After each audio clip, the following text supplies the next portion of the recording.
Parce que le cinéma c'est de l'art mais aussi des dollars, le service comptable Écran Large revient en détail sur la carrière au box-office de films importants. C'est l'heure des comptes.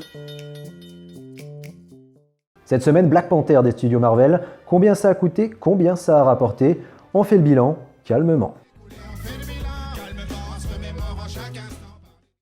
Avant Avengers Infinity War, Marvel avait déjà dominé le marché avec Black Panther de Ryan Coogler. Le film centré sur le roi T'Challa a écrasé des records à la chaîne, devenant l'un des plus gros succès du MCU. Mais à quel point peut-on parler de sacre énormissime? Black Panther a officiellement coûté dans les 200 millions de dollars, comme Iron Man 3. Cependant, c'est moins que les poids lourds Avengers Infinity War et Avengers l'ère d'Ultron. À cela s'ajoute l'inévitable budget marketing, non négligeable, au montant gardé secret par les studios Marvel, mais qui, selon certains médias américains, serait de l'ordre de 150 millions de dollars, même si ce chiffre est à prendre avec des pincettes bien sûr. Budget approximatif total, donc minimum 300 millions de dollars. 1,33 milliard de dollars engrangés dans le monde, c'est beaucoup, même pour un Marvel. Black Panther se retrouve ainsi en 4e position des plus gros succès du MCU dans le monde, derrière les films de groupe Avengers Infinity War, Avengers et Avengers l'ère d'Ultron. C'est le film de super-héros solo de Marvel qui a le plus cartonné, devant Iron Man 3 ou Civil War. Au box-office américain, là aussi c'est un sacre absolu. Black Panther est le plus gros succès du MCU avec 693 millions de dollars cumulés. C'est même plus qu'Avengers Infinity War et que les deux autres Avengers. PS, avec son seul box-office américain, Black Panther écrase également le box-office mondial de Thor 2 ou Ant-Man. Le triomphe est donc absolu.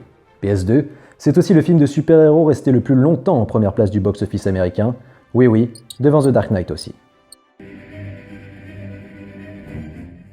En France, Black Panther est également un succès. Avec 3,5 millions d'entrées, le film est le 5e plus gros succès de Marvel chez nous, derrière les 3 Avengers et Iron Man 3.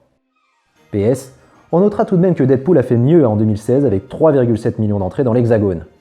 PPS, n'oublions pas que la trilogie Spider-Man de Sam Raimi ravit tout le monde, puisqu'elle était dans les 5 à 6 millions de spectateurs par film. PPPS, je pensais qu'on disait PS bis, non? C'est à l'international finalement que Black Panther perd des points. Il cumule plus de 645 millions de dollars, mais c'est loin derrière Avengers 3, Avengers 2 et Avengers 1. Cela reste néanmoins le 7e plus gros succès de Marvel de ce côté. Dans le monde, le film a très bien marché au Royaume-Uni et en Corée du Sud, mais il a surtout cartonné en Chine, avec plus de 105 millions de dollars engrangés.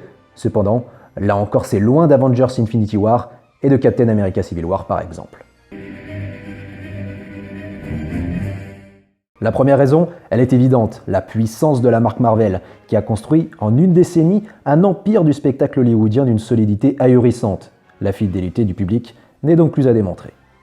La deuxième, l'importance de la culture afro-américaine dans le paysage hollywoodien et la valeur symbolique et politique d'un film quasi entièrement porté par un casting noir, du réalisateur aux acteurs principaux. Cela explique avant tout le succès du film aux États-Unis, que le scénario adresse en filigrane la question de l'intégration, de l'ouverture vers l'autre, de la peur de l'étranger, est une preuve claire que l'équipe en avait conscience. Troisième raison, et la plus logique, le film a beaucoup plu au public et à la critique. Il a donc surfé longtemps sur l'engouement général. Les conséquences de ce succès sont nombreuses, mais 3 prédominent. La première, une suite est incontournable et devrait intervenir dans la phase 4 du MCU. Tout le monde y gagnerait en popularité, du réalisateur aux acteurs. La deuxième, l'importance de Black Panther au sein des Avengers va forcément grimper, surtout avec l'idée d'un remaniement des troupes après Avengers 4. Enfin, troisième conséquence, si l'idée de spin-off est encore impensable, on peut s'attendre à voir les seconds rôles comme Okoye ou Shuri prendre de l'importance et faire surtout des apparitions dans d'autres aventures pour devenir à terme des piliers du MCU. Si l'on fait le bilan, 300 millions de dollars de budget minimum, 1,3 milliard engrangé au box-office, en retirant à la louche la part récupérée par les distributeurs et les exploitants d'environ 450 millions de dollars et en sachant que les détails des contrats sont bien évidemment gardés par les studios particulièrement Disney suffisamment puissants pour pouvoir imposer des choses sales, Black Panther aurait donc rapporté facilement 550 millions de dollars au studio. À titre de comparaison, Avengers 2 avait rapporté au studio 380 millions de dollars, quand Civil War en rapportait dans les 200. Et comme en plus ces chiffres ne comprennent ni les retombées faramineuses en merchandising, ni les ventes vidéo, on peut dire que Black Panther est un très gros succès pour Marvel.